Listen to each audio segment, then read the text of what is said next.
Anna Brown 2.0, she brings up his body dysmorphia, and she says she's had it too, and then they make out. Then Serena and Clayton talk, and he feels like they have a strong connection. Then they make out. Eliza and Clayton stare at each other, and then they stare in the mirror, and Clayton is impressed by this. Then they make out. Marlene and Clayton talk. He wants to continue these conversations, and then you guess it, they make out. Okay.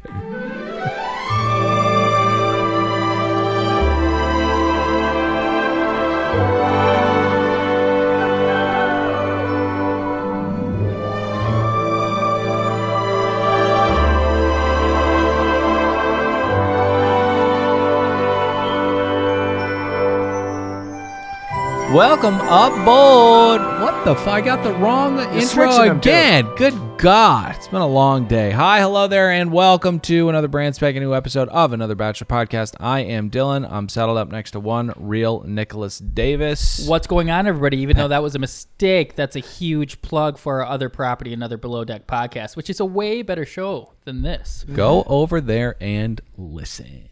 If you like that show. If you don't, start watching, start listening. Tell your friends. Steal credit cards. Go to Patreon. Pat, what's going on, bud? Hey, how is everybody?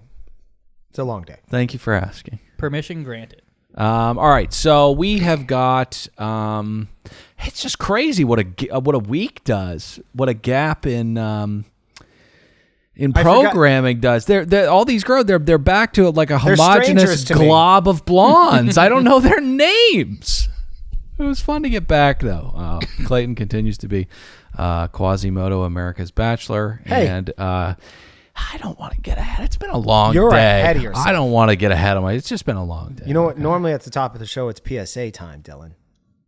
I really apologize. Okay. To you. I don't care. You don't and to everyone listening. Let's get into public service announcements. With great. Patty, it's Patty Patrick. Thank you, dude.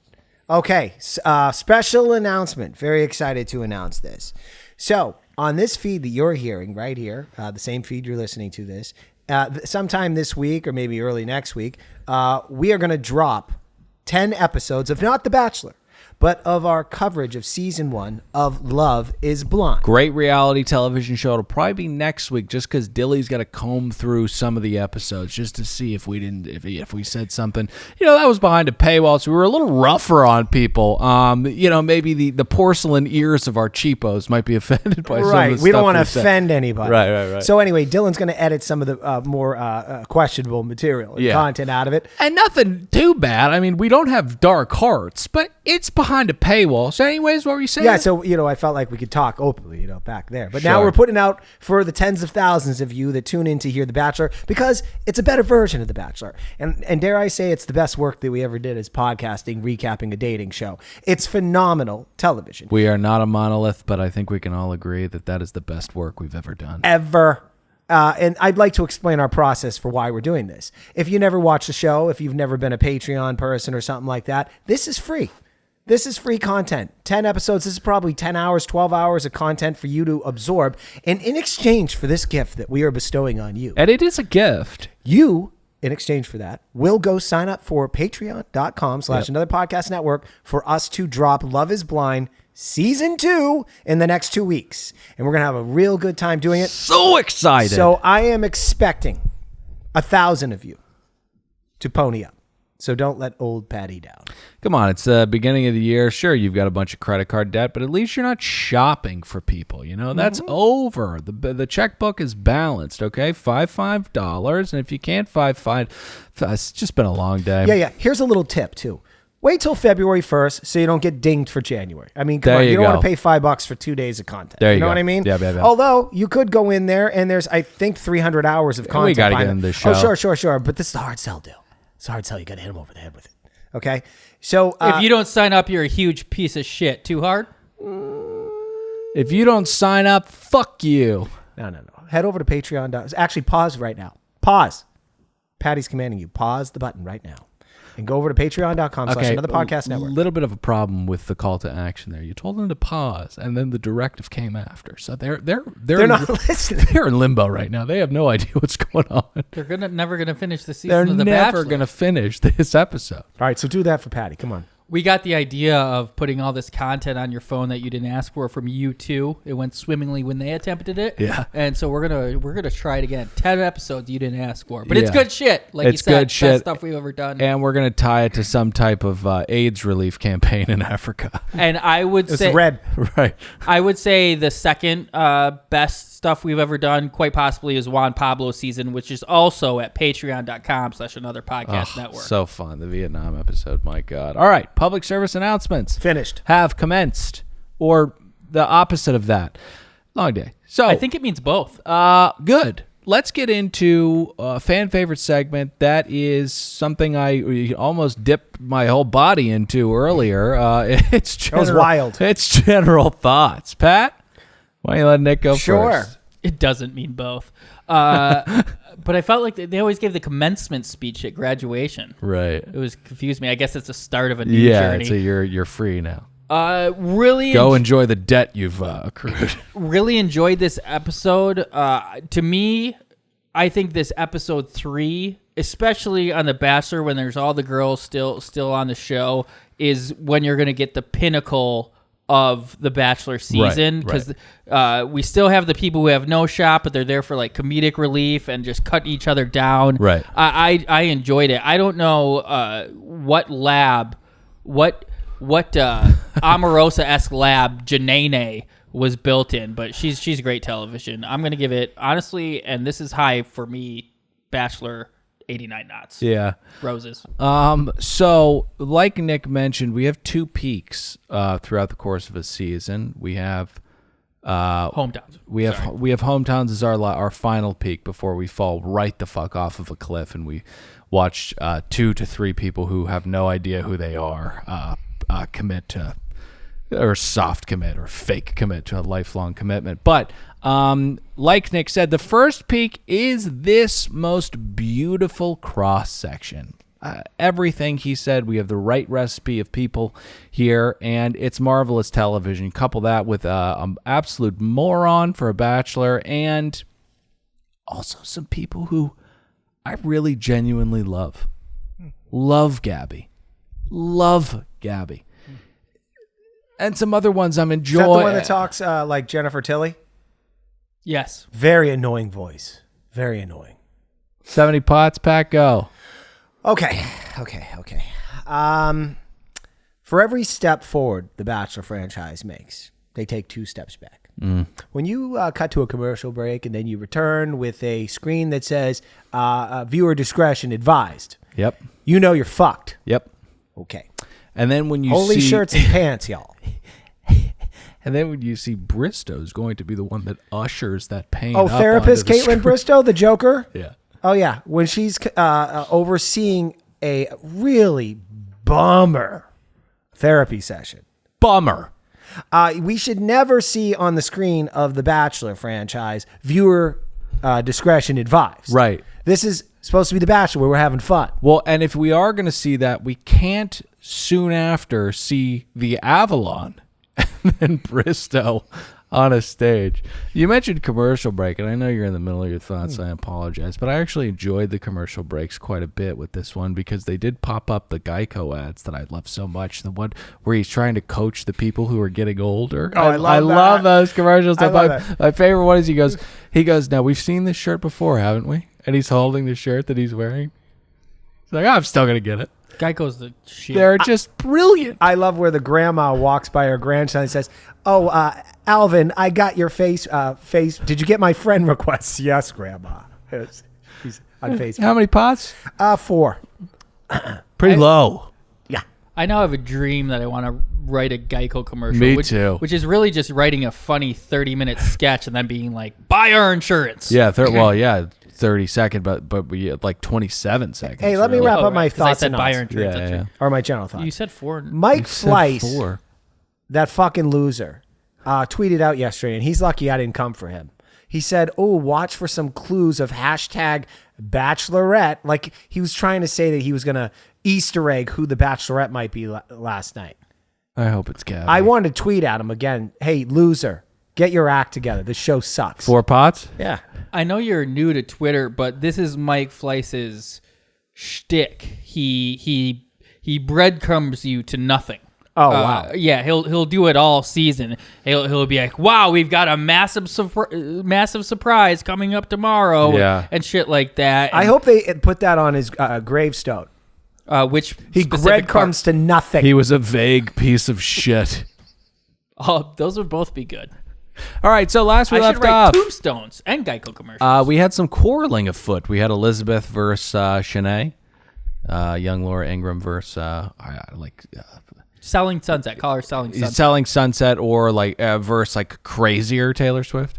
But first we have the naming is your lane. I'm gonna stay out of it. But first we have Cassidy, whose spot hath been blown up by Sierra. Last week Sierra told Clayton that Cassidy had committed the sin of having sex with somebody before she came on the show. What a bitch.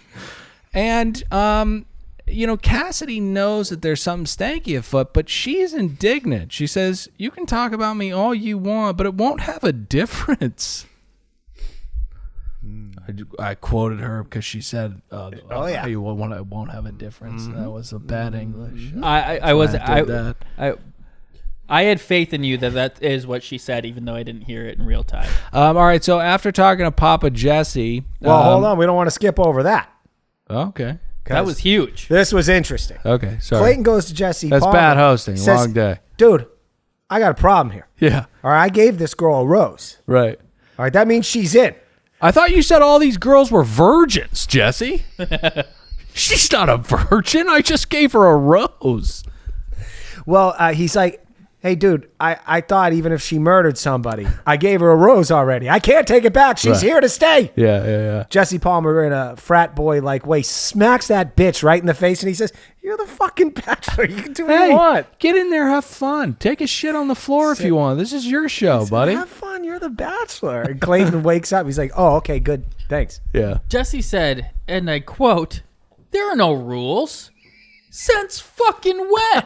Remember when we flipped out on Claire for fucking that dude day 3? Yeah. There are rules. There are rules. And I really feel like, and I'll get into it more later, they've really destroyed the sanctity of a rose. Does it mean nothing anymore? Can you imagine if Claire I makes... keep getting higher. If Claire makes my skin crawly, her season commenced with her and Dale being a couple, and they did 8 more episodes.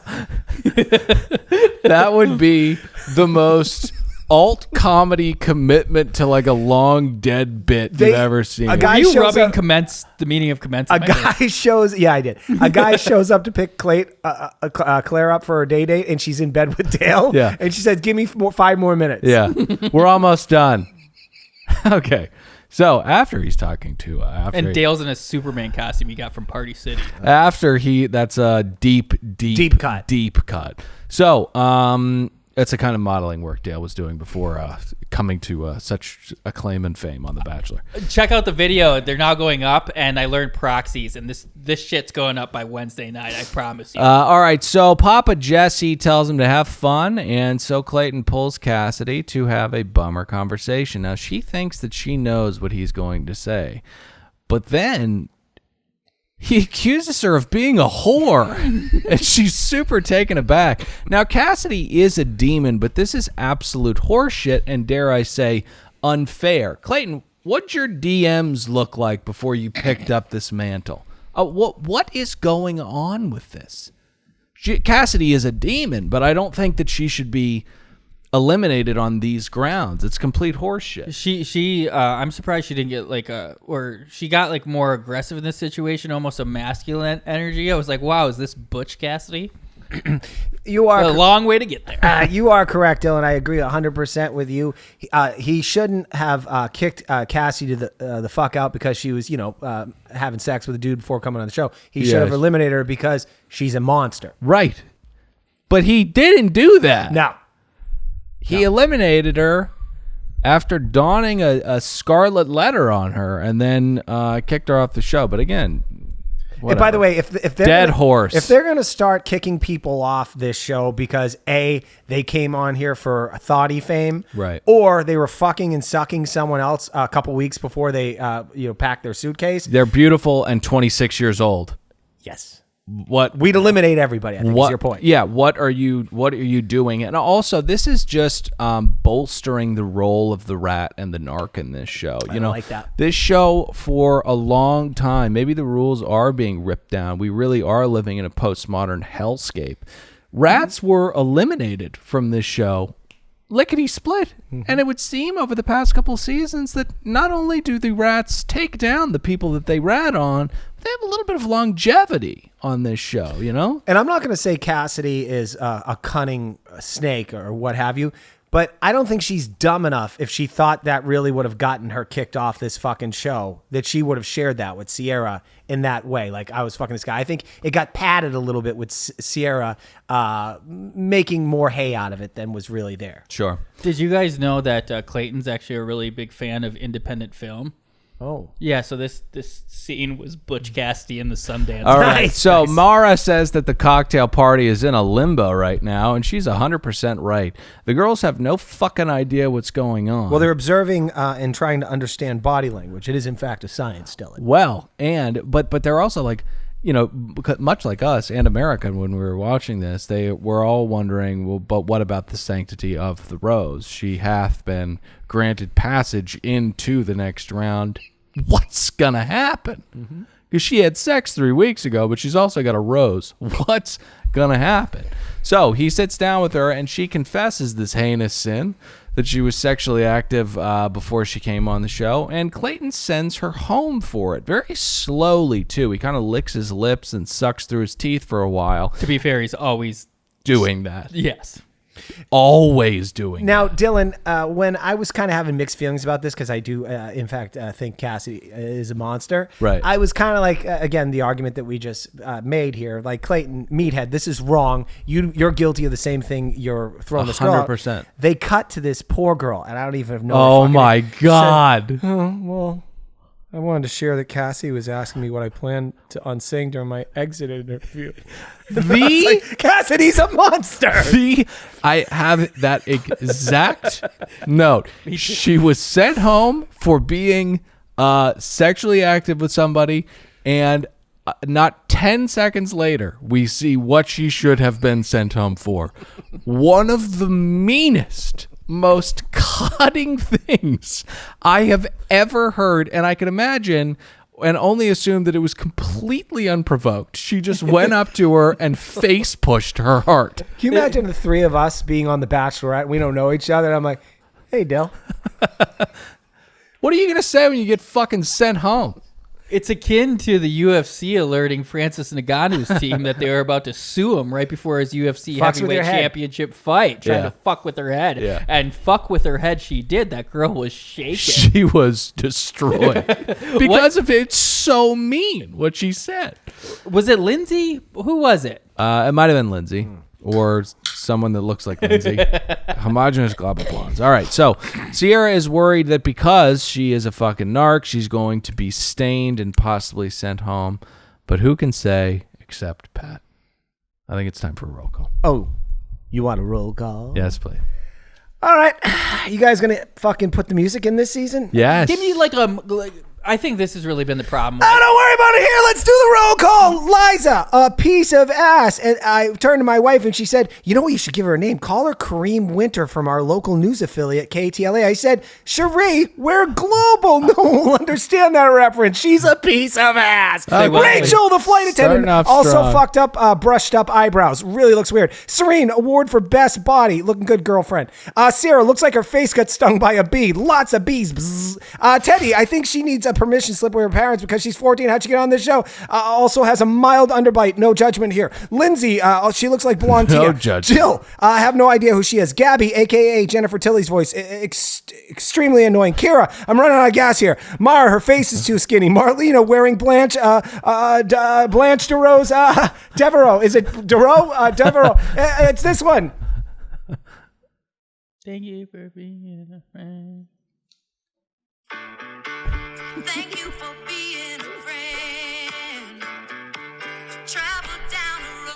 Anyway, moving on. Genevieve, the bartender. Hunter, no clue. Milena, no clue. Liz, no clue. And Shanae.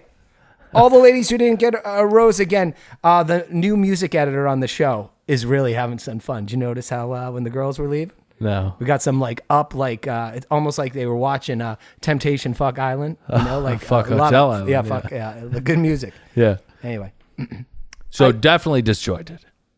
I give the script. it was in disarray. I give the script a 96. Yeah. You had shit written that was amazing. Your delivery, you got caught up. I got I got nervous. That was like a 64, which I'll land you right at an 81. Pops. And if I could pander to the wokesters out there and just wear my woke cap, we're in episode 3, and we should lighten up a little bit on the structure of their faces and the quality of their bodies. Right. I forgot about that one, even though it really struck me as inappropriate. In the 95. I'm going to take off 9 points off the script because that was like not creative, and we're trying to lean back. Skinny face. Skinny face. To be fair, the bee sting one, that was Cherie. That's at What least, about the banging body, hot body, great body? It's a banging body. Was that all Cherie, or was that? All right, doesn't matter. That's a compliment. And also, the bee sting at least is like a funny like analogy where you can picture what she might look like. When you just say faces too skinny. Okay. All right. So every season we see an incredible person leave way too early. And I feel like this is only happens with The Bachelor. I feel like The Bachelorette, I don't know, the guys are all such douchebags that, well, I'm conflicted. Because you have like a doctor. Who was the guy? Like Dr. Rick, like the Asian guy. Dr. Joe. Dr. Joe. He sucked though. We saw him on Paradise. He did suck. He went on Paradise. It was way too ripped for working 16-hour shifts in the ER. And he was like, I'm here. I don't love the medical profession anymore. Mm-hmm. We had hashtag Remember Haley. I've beat that drum since we started this. It was a tragedy that she was eliminated on night 3. And now we DM'd back and forth a couple times. I was trying to get her on the show. Yeah, she's she responded. Amazing. She's only got 14,000 followers. Of course she responded. What's going on with your voice?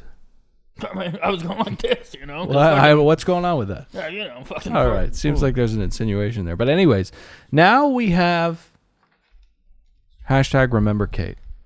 I was saying she wasn't shit for being on this show with 14,000 followers. I'm sorry. Kate. Is she the Asian one? No, she was the brunette, very, very quippy, witty, had fun things to say about the conflict. Oh, yes. Clearly one of the most substantial women on the show, but we have Quasimodo. So she didn't stick her tongue down his throat, so he sent her home. The Requiem plays. I'm very, very sorry to see her go. I don't hope that she's in paradise. I hope she just has a story to tell and she goes on with her life, because this is... You don't want to be here, boo-boo. You're too good for this, but I am going to miss you. 100%. And the reason she's gone is because she intimidated Meathead. He could not hold the conversation with her. I mean, this is akin. Second time I've brought it up, but our Juan Pablo season, we had Charlene, the opera singer. Yeah. who She's back. This week she just did her first performance in 2 years. Good for her. I'm sure it'll bring me to tears. She had a beautiful voice. Yeah, Really beautiful voice. But she absolutely made him feel like nothing. I mean, when he was talking to her, it was not okay. He's okay. Right. But the thing about Juan Pablo, and I do want to move on back to this show and get on moving on, but Juan Pablo is so confident, and he had that chauvinistic confidence, you know, the kind that would ask for a blowjob and then condemn someone for giving it a day later. It embarrassed me. My daughter might be watching, and I don't want her to see that. Okay, Claire. But you're the one who went to her hotel room at 4 a.m. and fucked her in the ocean. If Juan Pablo was born in want to see 1999, he'd be a giant YouTuber pickup artist. Yes. He'd be filming Yes. himself. Oh my God, that is such a perfect description. He'd be filming himself walking up to women and be like, "Do you think you can handle this?" Right. And then he'd fuck them.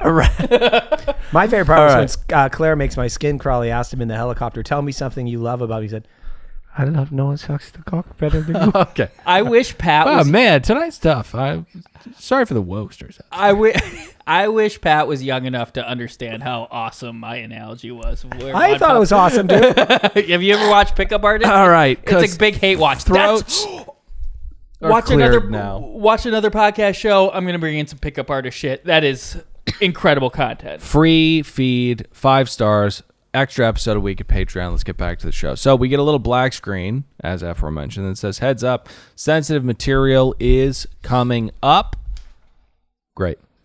Can't wait for Mickey to force pain out of young women on national television. And genius maneuver by Mickey to have someone lead this discussion, this emotional, heart-wrenching discussion. Fraught. By someone who can't make facial expressions.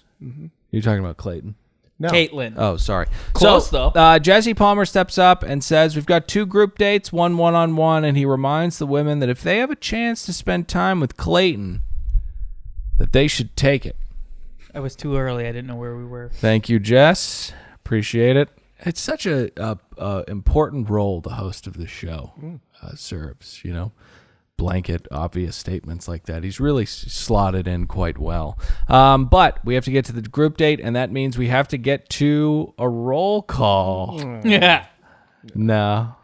I feel dejected. Here's a roll call. Why? It was so good. Serene, Yeah. Hannah Brown 2.0, Eliza, Mara, Look at the bit he's doing. Marlena, Hunter, the bartender girl, Yeah. and Jill. All right. So we are. That roll call reminded me of the last roll call when we were talking about all the women that got the rose. And I just have like a note as a coach for contestants who are possibly on The Bachelor.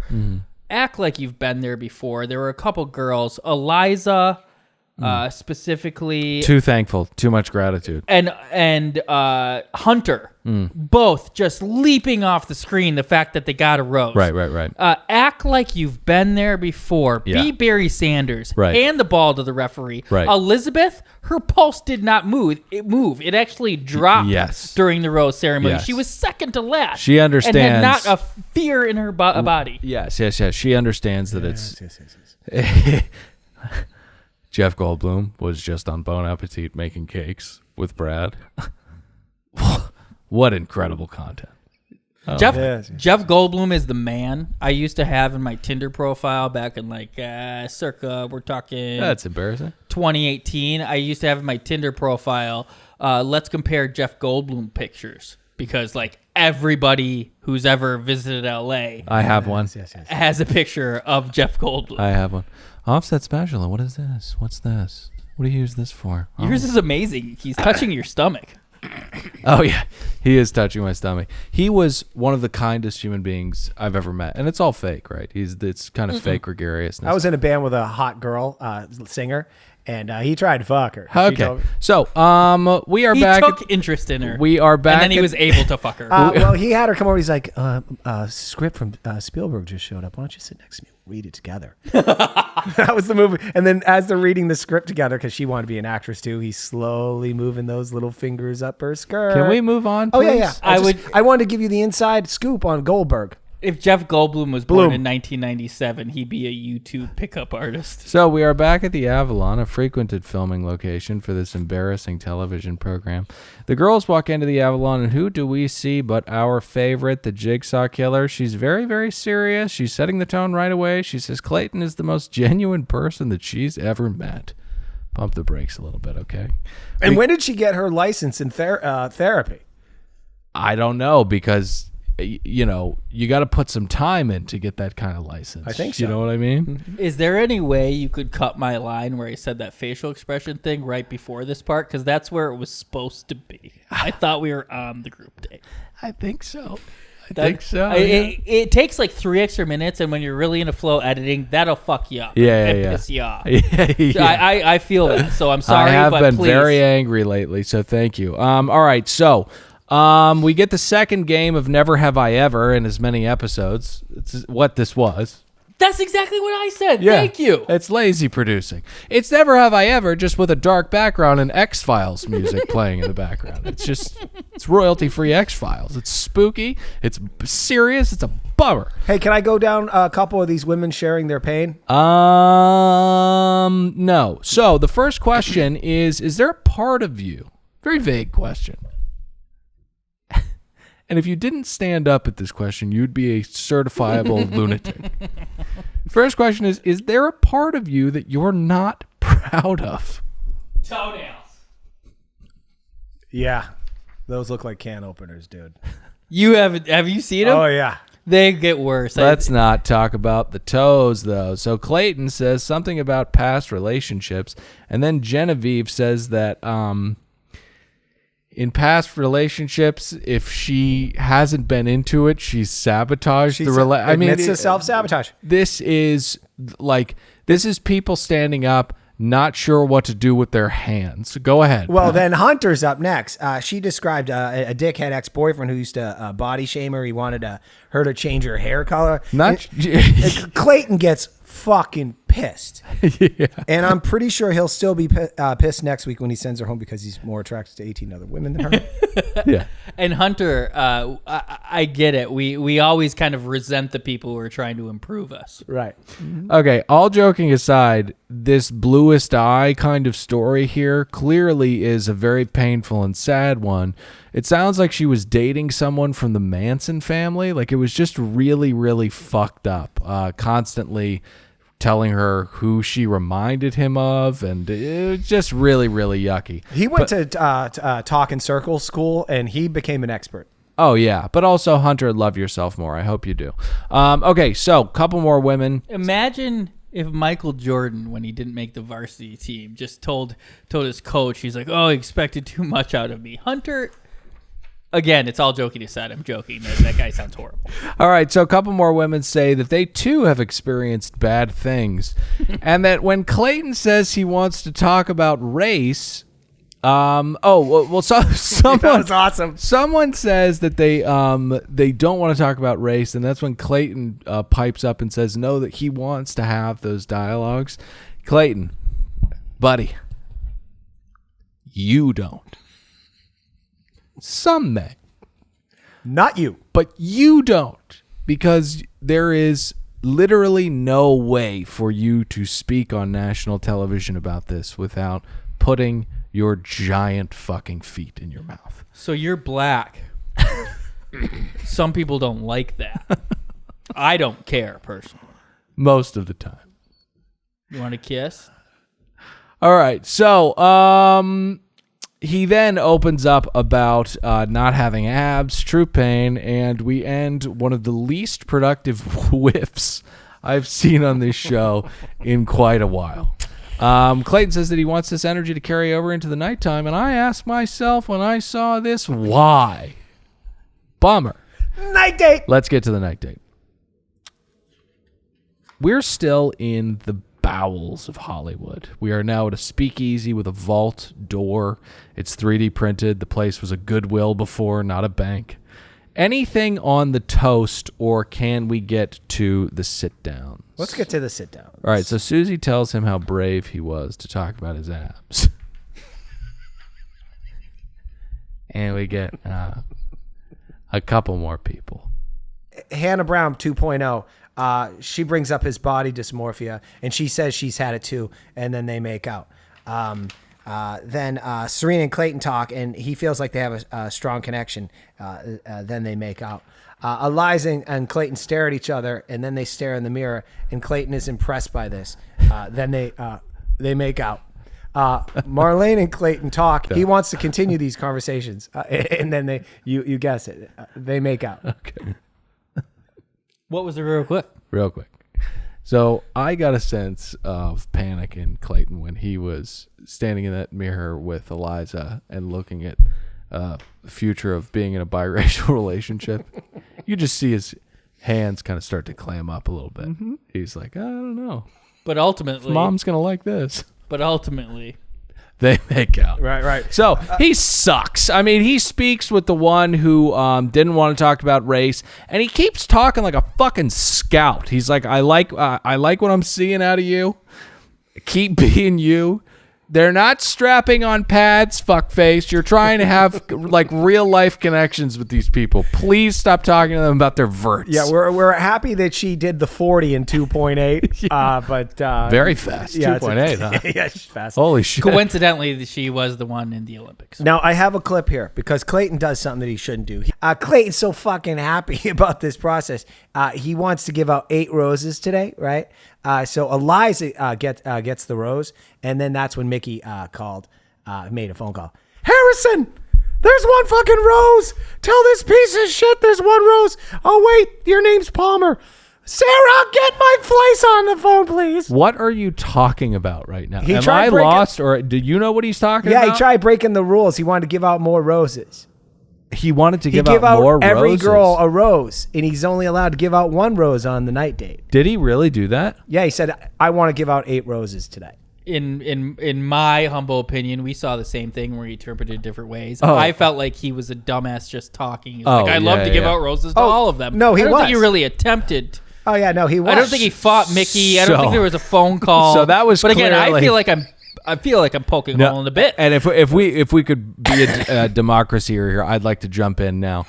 That was definitely an offhanded thing he said with really no earnesty whatsoever. And given that those facts, one could argue that we didn't need a Mickey call about that. But it's always nice to hear him. I'm going to play devil's advocate and say, Jesse, he's new and not comfortable in his station. I love that term. It Got it. rings in my head. Yeah.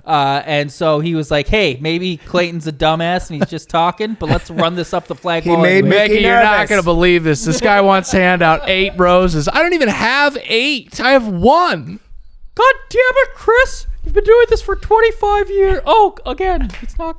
All right, long day. So, when you said you had a clip, is that what you meant? Yeah. Holy fuck. All right, so, need a meanwhile. Meanwhile, Nope, don't need a meanwhile. Long day. So, Eliza gets the one-on-one. no, she gets the rose, dude. Well, I called it the one-on-one rose, but she gets the group date rose. Right. Can we move on? Yes. Let's get to the date. Date. The shun is signing. What? Fucking, oh my God. The shun and sign. The shun is signing. It's all the way in the sky, and it's hot, and it's signing. The sun is shining, the same sun that's singed Becca Kufrin's wings. Okay. She has staged an awesome date for Clayton and Sarah. She tells them to get into their underwear and to run around the needle-infested streets of downtown Los Angeles for a scavenger hunt. Now, this is a tough date. Oh, big This time. is a very tough date. This is old Bachelor, by the way. Right. This is, let's tell these people because they signed a contract and they're on TV. Dance. You'll do what we tell you to do. Right. And there's not a ton of scavenger hunting. It's just kind of a lot of running. And then a good amount of him projecting his nerves onto her in the form of checking in on her. He does this thing where he's like, are you nervous as fuck right now? You know? But it's, okay. I know this would be subversive, but if I was the Bachelor and I think I still have a shot at it, I'm talking to my wife about her allowing me to come on it just for our podcast purposes. Right. I would have told Mickey Mouse or these producers are like, no, I'm not fucking doing this. I'm not walking around. It's fucking November. It's cold out here. I'm not doing this, and neither is she, and I'd look like a fucking hero. I think we're all saying the same thing. I was pretty disgusted Thomas didn't get any time with Becca on here. It was bullshit. And yeah, I agree, guys. Pepperoni tits. More Thomas. More Can you imagine Thomas. those nipples? Hey, one other thing I don't want to Can jump you ahead. imagine those nipples? Yeah, And pepperoni also- tits. Episode title. Your Becca too close to the sun thing was very funny, and you bailed on it because of your flub. But she did fly. Dude, The sun she is Icarus. signing. Yes, she is Kid Icarus. She is Bachelorette Icarus. Thank you for the encouragement. So, But Pat also had something. Well, I was going to say, Clayton at some point during the day, he says he normally doesn't like to show off his body. You didn't. You did not. That's because he has HGH gut. I think that's what's going on with him. He's too big, and you get barrel chested. Yes, he looked like a dad bod with some definition. Yeah, like there's too much muscle, and that is when your organs are enlarging, but yet you're still muscular and don't have a lot of fat on you. Sounds unhealthy. That's what we're seeing. I'll put up a picture of Joe Rogan who has a similar thing going on. Totally. I hope I didn't get blackballed from the podcast industry. It's the body of like a tight end who's like, I need this isn't for show. This is for the field. He looks like his body looks like something you hide in if you're going to go over Niagara Falls. A barrel. A barrel. Oh, right. That was tight. I love that you're hiding in the barrel going over Niagara Falls, which is, in case anybody's confused, certain death. Okay. No one survived that? I have a clip. He starts singing, and we spoke of the Jigsaw Killer earlier. Really, I did. In this moment, we're at this karaoke portion, and Clayton adopts a certain horror movie quality to his voice that was super unsettling. Let's take a listen. He was nervous, but let's take a listen. Sarah, when you stepped out the limo, it was so beautiful, and I cannot believe that you were standing right next to me. You know when you want to throw up because something's so cringy? Like you want to like molt? You just want to get rid of all the skin on your body and just move to the next cushion? Holy shit! Can I tell you what Bachelor's looking for when they pick a bachelorette or bachelor? What he did there, committing to that and pushing through it, as opposed to giving up, I'm not doing this. I'm sucking right now. Yeah. They pick these people because they know they can keep doing what they tell them to. Right. They won't perform well, but they will do what they're told. Yes. He's- Even as uncomfortable it makes America. It's a little bit even too on the nose that his name is Clayton because he's so moldable. Nice, 100%. nice. But 100%. honestly, the shedding skin thing, it made me feel the same. I love Yeah. The Office, but there are a couple scenes in there where Michael acts so inappropriate that Right, I need to change the channel. Why can't I watch this? And him singing was so bad. Is she the girl that said low key she was a freestyle rapper, or was that someone else? I think she did say low key. No. That was one of the Pretty sure that was blondes. It Cassidy. someone in the Yeah, it blonde- had to have been Hey, somebody Nick, really white. I just, before I forget, thanks for, I think you helped me figure out his name. I'm going to call him Play-Doh Head. I like it. You're Yeah, welcome. working. I like So- Nolan Gould. Shout out to the Another Bachelor Podcast Facebook group. Oh, that's right. The kid from Family Pains. What's it called? Modern Family. Oh, sorry. He looks like him grown up. It's honestly, it's been in the back of my mind all season, but I couldn't put my finger on it. Thank you to that person. All right. So Sarah kills it. She raps. Good move. Just get out of there. Be goofy about a rap. And a little earlier, Do not sing. the first leg of the scavenger hunt was hitting pinatas and then reading what it said. I don't know what kind of pinata company is stuffing Mike Fleiss's pockets, Yeah. but it is their number one prop. Every season there are multiple pinatas, all shapes and sizes. At least 2 dates involve smacking pinatas and finding out what they have in store. Please, if you're like, oh, that's probably not real, go back and watch all 40 to 45 combined seasons of Bachelor, Bachelorette, and Bachelor in Paradise and see how many pinatas you can count. Yeah, it'll be like 80. So, he gets I'll in take his the over. he gets in his pink shorts and they take a seat together. He makes it very clear how insecure he was about the entire thing. And then he jams his fucking tongue down her throat. Now, she seems a little put off by his honesty because I don't know, he's just very, very open about how he had no handle of the situation whatsoever. He was petrified and looked to her, a contestant on the show that he's helming, for comfort. She was just like, oh, Jesus fucking Christ. I thought I was looking at you and those giant tits for comfort. All right. And also, number 2 behind, who has their hands in the pockets of Mike Fleiss, or stuffing Mike Fleiss's pockets, behind Pinata Maker, it's who's ever in charge of these helipads. They made out on top of a helipad at the end of this date. I don't know if you did they know. really? It was right smack dab in the middle Yeah, of the lesser known trope. Well, although not really. There are a lot of helipads on this show. They did it earlier this season. Clayton at one point said after the therapy date that this was hands down his favorite date. And I know it's a subjective thing, but my favorite was, if I would have been asked, would have been when we were on a helicopter and we landed on a private yacht. That was an omission of a joke that I really wanted to say earlier. So just... That was a great date when we flew by that the tragic sight of Kobe Bryant's death and then went downtown. Look to your right. Look to your right. Okay, so meanwhile, Meanwhile, let's get back to the house and to What kind of gate did you call this? I actually just called it shrimp. Okay, so let's talk about shrimp. Elizabeth makes some shrimp, and she doesn't make a lot. And She makes 16 pieces. Right. And therein lies the issue with shrimp. To be fair to Cheyenne or Shanae, whatever her name is, shrimp is not a large format food.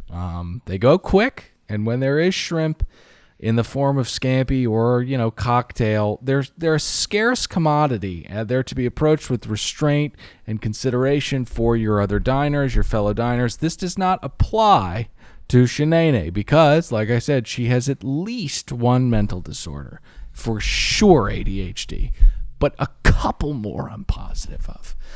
So Shanae takes 8 shrimp. 50% of the shrimp. 50% of the shrimp. She eats them, and then she calls Elizabeth fake. Now, as the girls are lamenting the fact that there is no more shrimp because 50% went so quickly, we get the weirdest move of all.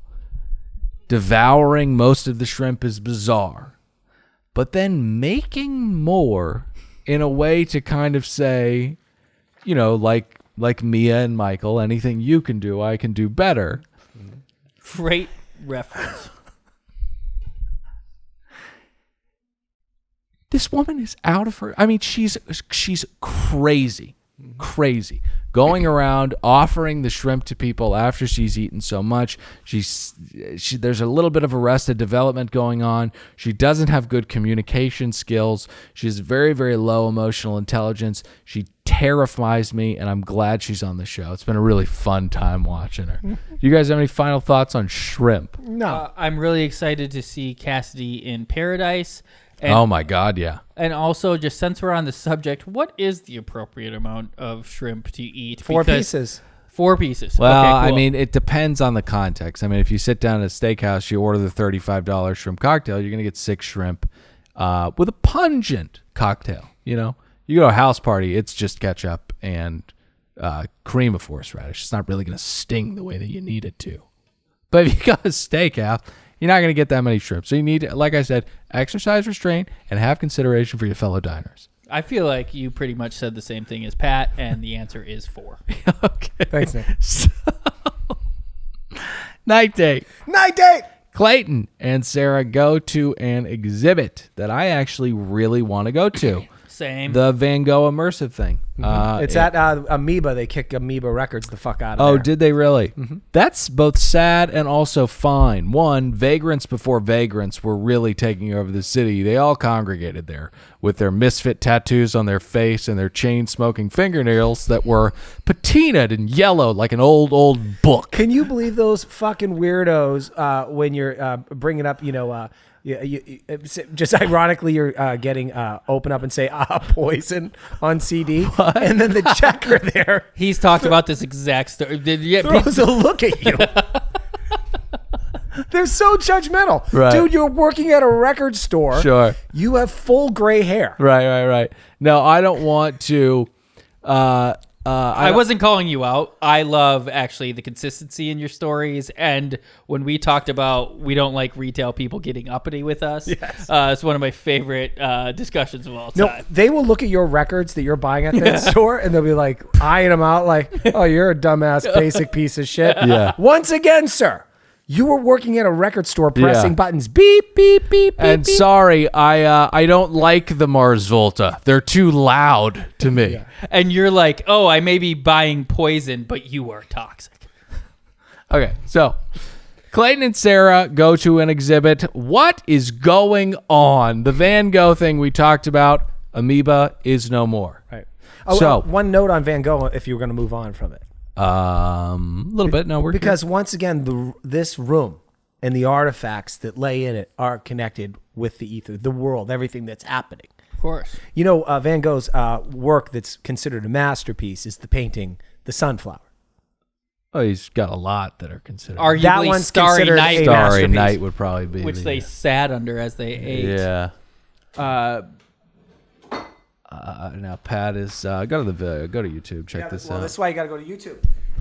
one year for Christmas, I bought my mommy, Bonnie, a painting kit that she had to do Van Gogh. It's paint by numbers. This is Bonnie's rendering of Van Gogh's The Sunflower. Now, if you're looking at this in the comments, type in, and only if you feel this the way that I feel it, type in, I don't fucking care. But only if you feel that. No, incredible use of the video. I actually was just in an absolute panic that you were somehow going to tell us a story about how you got this print of Van Gogh's The Sunflower. And I was like, that is salmon colored. Right. So thank God. A 74-year-old woman painted it. But very impressive. But I appreciate her interpretation of it. The fact that she didn't just try to mimic it, it actually shows the individualism that did not fall far from the tree, Pat. No, really. I think it looks exactly like the original. Yeah, no, beautiful components of the soul can be expressed on canvas the way that Pat's mommy Bonnie did right there then. Go to YouTube. So, one of the other masterpieces he painted was that fucked up one of him with his ear off, the self-portrait. But that's not the one they sit under, because that would be weird. They sit under A Starry Night. And Clayton starts things off with a bang, adding to the montage of Claytonisms. Let's take a listen to this. Like, I ultimately learned a lot today as far as, like, okay, how, like, are we going to handle when we're in a situation where, like, we don't know what's around the next corner? How are we going to handle that? And I think you've shown me that you really will, like, do whatever it takes to like, make me feel comfortable and to, like, make this work. So I do appreciate that a lot. Good, I'm glad. What the fuck did he just say there? I can't even imagine the prison it must feel like sitting across the table from this fucking guy. What a fucking terrifying prospect. There is a moment It's going to take at least 45 minutes. We rewatched that clip, and you could see on her face almost like an exasperation of say something. Can you imagine the casting person that pulled the trigger on this guy? Fleiss, we got our guy. He's great with kids. All right, so Sarah tells him that she was embarrassed about being adopted, and pain box checked. We can move on now. We can't move on because, and we usually cover them every time, but this musical performance by this four-piece orchestra. Stunning. I mean,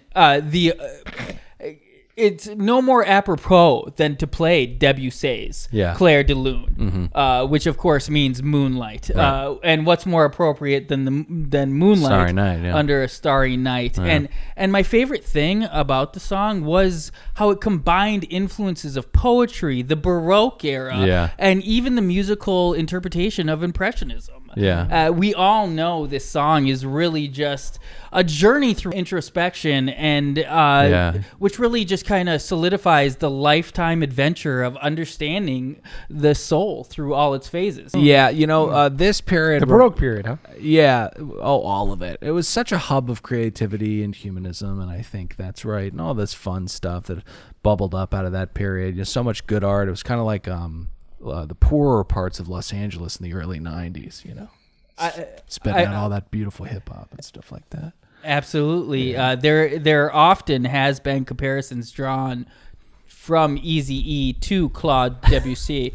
I would say one of the most underrated and not oft talked about composers. Did they both perish tragically too soon, stabbed with live AIDS from their rival? I have no doubt that AIDS had not yet been diagnosed. Got it. I'm sure someone as creative and cool as Debussy. Yeah, I'm not going to finish the thought. I wonder who's Suge Knight Debussy had. Debussy. Sorry. So, Clayton says, I am Clayton the Bachelor. That's been distracting me all night, that bit. Mm-hmm. So Clayton says, I am Clayton the Bachelor, but I've got my own insecurities. We know, buddy. And he gives her the rose, and we move on. Well, he tells her she passed the test as well. Again. They make up. So. Okay. Next day. Next day! one of his insecurities should be that he swallowed the greatest thwart to Donkey Kong, a barrel. That's right. I can't get it out. They would have to split my chest open. Moving. All right, so date card gets dropped. Pat, who do we have? Well, I want to punish both of you, and we'll, let the comments just kind of figure this out. Here's the roll call. Gabby, Rach, Melina, Kira. I don't know who Kira is. Tia, Sierra, Teddy, Liz, and Sinead. Oh, I see what's going on. This is vengeful. Well, when you don't feel like you're being supported. I give you a 96 on the writing. 96. Yeah, but you still had things to say. He brought it down. Oh, so this must be... If they want the roll call back. all Hit right. the fucking music. All right, so the girls are... They love a beach. Yeah, they're all at the beach. They're all lovely. They're playing football. And this must have driven you nuts because who's on defense? Who's on offense? What are we playing to? Is there any kind of rule set here? Or are we just 3-year-olds playing AYSO soccer? You know what I mean? Mm-hmm. It's just absolute anarchy. Spread out. So then a woman who none of them has ever seen before in their life rolls up on an ATV, and they, of course, begin screaming. Because they're told to. Well, this is Nicole Egger. Yes. Okay. She was on the show Charles in Charge, and then ended up on Baywatch. Right. Mm-hmm. Right. She looks good. Not as good as old Patty here. I haven't hit a wall yet. Oh, my God. How disgusting of you. You want to see some of her best work? Wow. A-Rod did a show 2 years ago called No way. Back in the Game. She was on A-Rod's CNBC show? Yes. She career wasn't going so well. Oh, She was, my God. She had to pay the bills as most providers do. She has a daughter. Right. And so she was working at an ice cream truck. It was so depressing. No. Oh, yeah. Yeah. And guys, I featured this on my show, PMZ Behind the Save Paywall. your money. It doesn't last forever. Brian, whatever the fuck his name was, that got fired from American Idol season 1. He was episode 1. Right. And he's an Uber driver. Yeah. And nothing against Uber drivers. I am an Uber driver. Pat is an Uber driver. You do have to listen to this segment. We break down this crazy, crazy TV show where A-Rod, the baseball player, goes around and gives entrepreneurial advice to famed or once famous Flamed out. peoples. Yes. And It's super sad. That guy golfs a lot at par 3 courses what is and then his just name? drives Uber and then picks up his children twice a week. I cannot remember his last name. It will also drive me nuts. But you know how sometimes you see how people end up in life? And you're Yes. Like this, they were a good person. They don't. Yeah. They don't deserve. Brian, whatever his name is not one of those people. Is it Bumbleson or something like that? Gunvalson or I'm finding it. What is it? You're so Something close. like that. Yeah, it's on the tip of my tongue. But he seems like a pompous piece of shit Right, who right. didn't appreciate the gifts that were bestowed upon him. Yeah, that and Jesus that gave being him. working with Ryan Seacrest. Dunkelman. Dunkel, man, the Dunkmeister. That last that's name right. says Oh yeah, he's going to live a painful life. yeah, of course. So Brian Dunkelman. back to this though. Nicole Eggert is going to be putting them through a lifeguard training gauntlet. What is up with the Baywatch thing? No clue. What's with the I think it's a integration? throwback to having fun with The Bachelor. Hey, look, because their average audience probably now in their 50s. Right, but is there a How I Met Your Father kind of reboot coming exclusively to Hulu or something like that? I don't think so. All right. It was I like where your head's at. so random. And I almost hope so because The Rock and Zac Efron's interpretation did not do it justice for me. Yeah, they knocked it out of the park. I would love a campy hour sitcom / drama, but if you had to name famous people from Baywatch, Nicole Egerton would not be in the top. Yes, she would. She would probably. Myman Bleak? It would. Yasmin Bleak. Yasmin Bleak. Yes, thank you. I didn't even. Yeah, know that she was- star of Death or A Face to Die For. Mitzi Gaynor. Pamela Anderson. Pamela Anderson, Yasmin Bleeth, the Hoffmeister. the Hoffmeister. Okay, maybe she'd be fourth. Should be fourth. probably a tie between her and Jasmine Bleeth. You are just very, very familiar. Yasmin, you're very familiar with her because of that haunting Lifetime original, A Face to Die For. And also because in Friends, there was a big trope where Joey and Chandler would often watch on their recliners. They would watch Baywatch, and it was like, "Oh, it's Yasmin Bleeth." They would say it all the time. Yasmin Bleeth. Yeah, this one's gone off the rails. So, anyways, It's an incredible episode. Everyone has a good amount of fun, and then Shanae pays homage to her Hefe, the late Cassidy, jumps on Clayton and starts making out with him in front of everyone. She wraps her arms and her legs around him and begins licking his mouth. Gabby wins the group date. She is an absolute kook, and I love her. Night day. Night date. So, another incredible location, one of my favorite places in the city, Clifton's. Have we ever been to Clifton's? I don't think so. Who's we? Yeah, turn your back. I definitely I haven't been anywhere. I thought possibly we had gone there. Clifton's is a lovely bar in downtown Los Angeles.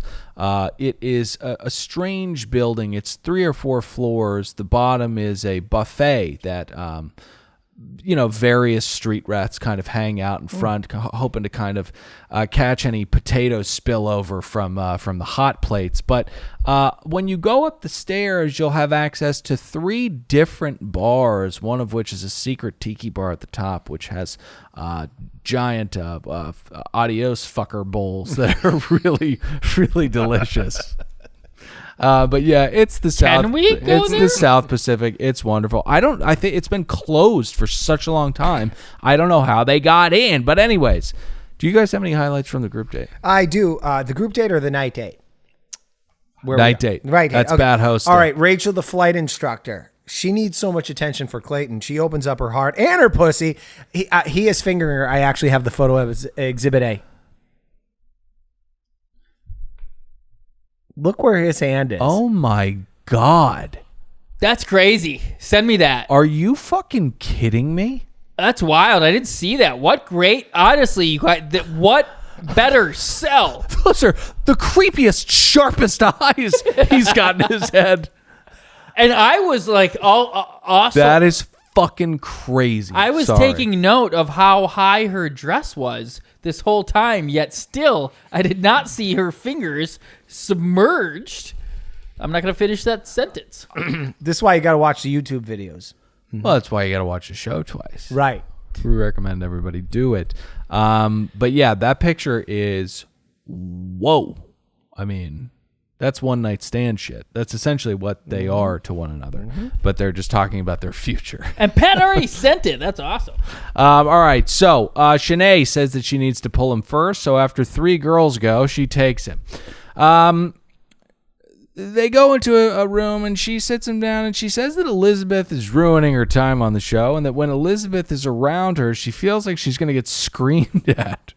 She's fucking out of her mind. She's visibly upset and he sees it and he says, "Hey, can you stop talking and can we hook up?"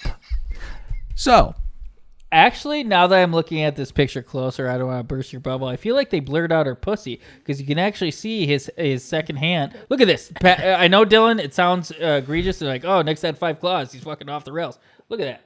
That's what we thought was a hand, and that is, you see, they blurred out her pussy. oh, yeah, that's not a hand. No, I say she was fingering herself. You can cut it off. I'm sorry, I have been 5 claws deep. You guys Wow. are right. That is so sad because I thought we'd got him, but Instead, we got her. yeah, no, that's all right. So Callback. Shanae is so fucking out of her mind. She keeps doing this thing where she giggles through an admission of deceit to the producers and to America. She's like smiling and giggling about the fact that she just lied to him and performed really, really well. It's this weird, like, I don't think you're doing this on purpose. I don't think you're kind of in a meta way making fun of the entire process. I think you're just nuts. Yeah. We're giving her too much credit. Yeah. No, this is not well thought out. No, this is stream of super sad conscious. Okay, so up next we've got Elizabeth and Clayton. Obligatory. Once shit hath been talked about Elizabeth, he's got to talk to her. So Clayton sits her down and says that he's heard that she's impacting Shanae's mental health. And she is understandably very upset because she's in a damned if you do, damned if you don't kind of thing. She has to keep defending herself against the lies of a certifiably insane person. I mean, it's a very, very difficult thing to achieve. You know, she's going up against the Joker, and the Joker's mark is Clayton. He's eating out of the palm of her hand. I would encourage her to just sell Sunset. She will be on selling Sunset. I know, but I'm telling her, like, selling Sunset in this instance is Teflon Don. Talk to Clayton. Right. Tell him what's happening. This woman, you have an army of women who are just bullies, but that are against Cassidy. So. Or Shanae. Yeah. Same fucking difference. I was actually looking to some of the other women. Like, can somebody help her, please? It's just an onslaught. Can someone please go say, hey, whatever Shanae is telling you is just not right. Help a sister out. She flosses with a fucking chef's knife, okay? Elizabeth is not the crazy one. Unfortunately, the one I feel like that tried to step up was the one who Cassidy just burned on her way out. Oh my God, that's right. Lindsay, the exit interview, she came back crying, be like, I guess I'm a bully. I'm sorry. She comes back in tears, and in a weird Usual Suspects type twist, Elizabeth is not the only victim of this scorched earth thing that she's doing, but Lindsay doesn't get any camera time, so it was an awkward edit. She just comes back and she's in tears saying that Shanae has been flaming her to Clayton. Producers are having a good time with Lindsay just using her as this like smash cut too. She doesn't deserve it. Not part of the narrative, but still crying. And neither does Jill, okay? She left her cat to be here. Everybody leave her the fuck alone. Who's Jill? Jill is the bookworm, cat lover, historical architect. Charlene vibes. All right. So, if I was Elizabeth, I would smash a fucking champagne flute over this woman's head and walk off the show, because I don't know how else you're going to beat her. But we're going to find out next week. Anything on the fight between the two in front of the other women? It's more of the same. It's you know, it was fodder for the teaser, the season teaser. Oh, honey, sorry, you know, but it was just more nastiness. You know, we've had plenty of it tonight. I had Katie and Janessa vibes from this fight. It was an absolute classic battle, but yeah, nothing really specific to say about it.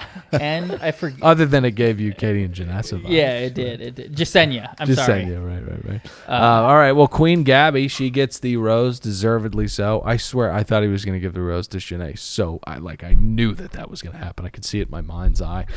Join us here on this feed next week for Bachelor coverage. Love is Blind will be coming very, very soon. If you want to hear us cover the second season of Love is Blind, I just absolutely cannot use the tongue in the mouth tonight. But go to patreon.com/another podcast network. The second season of Love is Blind is coming. We are so excited about doing it. It is our favorite show in the world to recap. Until next week, I'm Dylan saying goodbye. Nick, say goodbye. Goodbye. Pat, say goodbye. Bye, guys.